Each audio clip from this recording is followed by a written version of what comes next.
Hello everyone, and welcome to another episode of the Wise Decision Maker Show, where we help you make the wisest and most profitable decisions. My name is Dr. Gleb Tsipursky.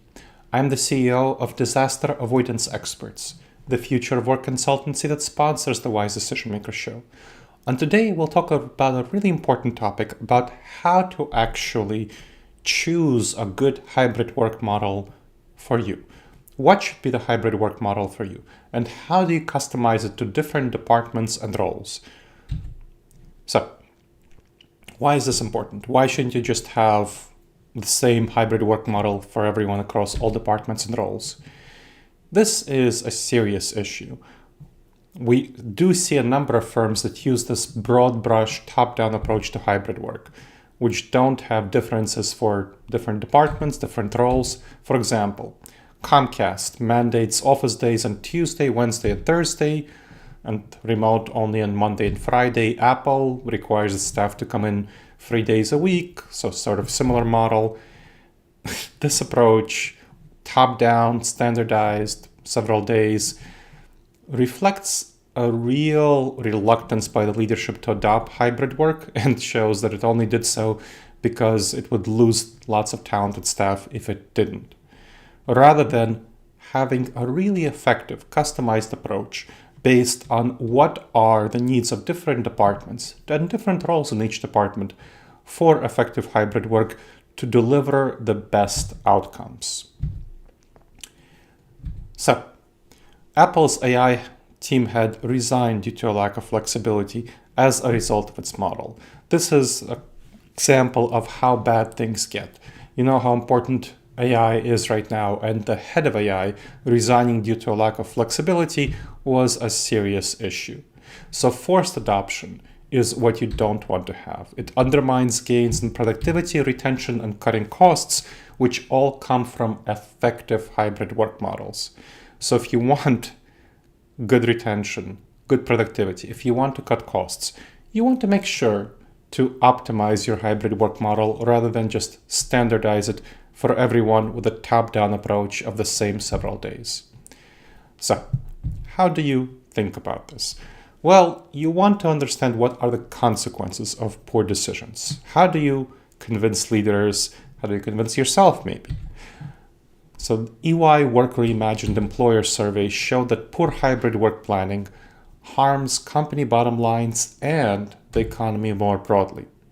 So that's what the research shows. The US Bureau of Labor Statistics showed that after the in-person return, after the widespread vaccination in Q1 2022, we saw 7.5% drop in productivity, which was the largest since 1947. Next quarter saw also a substantial 4.6 decrease in productivity. So with the return to office, we saw major decreases in productivity. NBR study, National Bureau of Economic Research study, showed that productivity sharply increased in the first 2 years of the pandemic, especially in remote capable industries like IT and finance. But industries requiring more in-person work weren't so successful in increasing productivity. They fell behind. So, this really should show you the productivity impacts. The EY Reimagined survey shows the economic impacts. And what you want to do then is have a really good hybrid work framework that is customized to different roles and different departments. And here's how you approach this decision framework. You want to have two central questions. One, what work is best done remotely versus in the office? And two, what type of work is done in each department and role, related to which work is done best remotely versus in the office.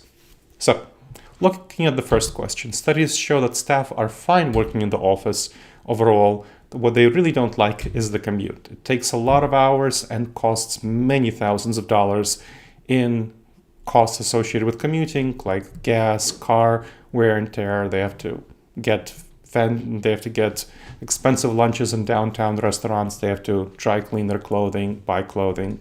People don't enjoy the additional costs as well as the additional time. So, thinking about the task allocation, we talked about some of the problems with commuting. So how do you get people invested into commuting? Well, you make sure that tasks that are best done in the office are done in the office, and you don't have them do tasks that are best done at home in the office. So you want to allow remote work for individual focused work, asynchronous collaboration and communication, and video conferences and phone meetings. So individual, head-down focused work is really best done at home. That's where people can focus on it, they're not distracted. That's very helpful. Asynchronous communication, collaboration like emails, Slack messages, team messages, you don't need to come to the office and do that. And video conferences and phone meetings, you don't need to distract others with your video conference calls or be distracted by them. So allow remote work for that. But in-office work is best for more intense synchronous collaboration, where you're having group meetings, collaborative activities. You want to also thinking about challenging or nuanced conversations. There are group conversations or one-on-one conversations. Maybe one-on-one might be performance management. Group conversations might be conversations about ongoing strategy, so something like that, or nuanced can be challenging about group performance. Cultivating team belonging and company culture, so various social activities, intense collaboration, and then mentoring and on-the-job learning and leadership development. Especially in the early stages of mentoring, it's very valuable to be in person. Same thing with on-the-job learning and leadership development, especially in the earlier stages or when people go for a transition. So thinking about how that applies, that's the first question. What's best done in the office versus what's best done from home? And then thinking about different departments and roles. That's why you see that fixed office days are inefficient. They don't really align with the things that are best done remotely versus from home. Diverse roles demand diverse work locations. And if you don't have that, then you waste a lot of time and effort. So Stuart Templeton, the Slack UK head, says that commuting for video calls to the office is a terrible use of office time. It kills productivity and causes people to leave. Having an adaptive work schedule framework must involve factoring in the kind of work done by each department and roles in different departments. So thinking about accountants, the tasks of typical accountants who just look at your accounting, close the books and so on, they involve mostly solitary tasks with occasional asynchronous collaboration, not at the same time, most of the time. But at the end of each quarter, year, sometimes month, they involve more intense collaboration. So staff should come in rarely during those regular periods where they're mainly doing solitary tasks with occasional asynchronous collaboration, maybe coming once a week or something like that. But in the last week of the quarter, maybe the last 2 weeks of the year, or maybe the last couple of days of each month if they're closing the books of the month, but especially the quarter where they typically close the books and especially the end of the month, they should come in nearly every day for the last week, 2 weeks, however much it takes. Now, that doesn't involve, so we're talking about regular accountants, but there can be some specialized accountants. So for example, there can be auditors among accountants. They have different work patterns where they have intense collaboration during preparing and launching an audit, but then more individual focused work during findings analysis. And then finally, at the end of an audit, they have more challenging conversations. So that, of course, involves distinct office schedules. So you don't have this whole accounting department having the same office schedule. So that's the difference between department versus role in each department. Let's talk about another example for sales teams. So I worked with a B2B IT service provider, and we talked about what was going to work best for their sales team. And the sales team decided that on 3 days a week in the office would be best because they're making a lot of outbound phone calls and having some inbound phone calls, but many outbound phone calls. And then they do 2 remote days for individual work. So you have experienced salespeople sitting together with junior staff, and that gives junior staff a lot of tips and tricks during live calls that they overhear. So senior staff can also provide quick feedback on calls made by new hires, and it helps everyone celebrate mutual wins, especially helping senior staff celebrate wins by junior staff, which helps motivate the junior staff. Let's talk about another case study of a Fortune 500 firm. It's a consumer products manufacturing company with which I worked, and we talked specifically looking at the HR function. And we had the HR adopt a role-specific approach. So again, the HR department, and within each, there are different HR roles.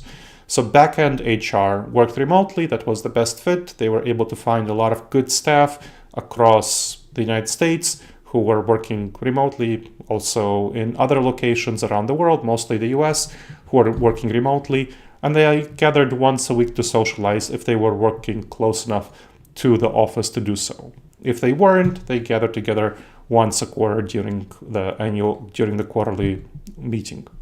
Now, training staff, HR staff, they visited the office only for in-person training.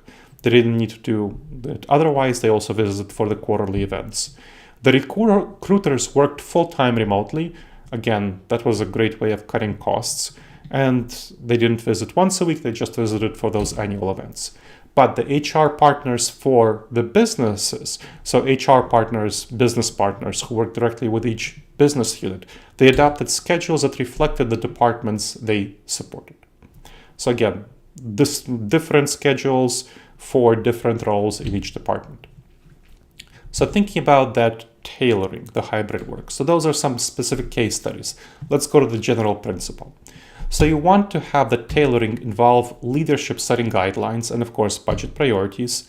So some of my clients ended up closing subsidiary offices and they limited office visits to main campus only for crucial events because they would be overwhelmed with people coming in otherwise. Others hired fully remote staff in lower cost areas to save on commuting costs, especially, for example, the full-time remote recruiters. That was for the Fortune 500 company, the consumer goods product company that I mentioned before, for roles that didn't really need intense collaboration needs, which recruiters didn't. So you want to empower, what about departments? So you want to work with departments to empower them to craft their own hybrid work plans. Middle managers who are leading teams need to be educated on what tasks are best done at home versus in the office. And you want to focus on the need to minimize the burdens of commuting, to have retention, productivity, and cutting costs benefits. So have each department develop an initial plan involving both staff and leaders to get buy-in from everyone. Staff is going to be really important. Getting employees engaged in hybrid decision-making is crucial. So there's a Gallup survey on staff in hybrid settings that shows engagement at 46% if you have team-driven office decisions, 41%, 5% less, if individuals make their own decisions, and if it's leadership-driven, it's 6% less than individual decision-making and 11% less than team-driven decision-making. So that's why you really want to decentralize decision-making to the team level. And that's where you'll get the best benefit. So have an agile approach. Treat the initial plan as a draft, not final. You want to experiment, measure the success for a few months. And after the 3 months or so, that's kind of the typical recommendation I would make, reassess departments, see how they're working out, update the plans based on results. And so this is the kind of customized framework that combines departmental coordination with staff buy-in. That's what helps you gain the best balance of productivity, retention, and cost cutting. All right, everyone. I hope you enjoyed this episode of the Wise Decision Maker Show.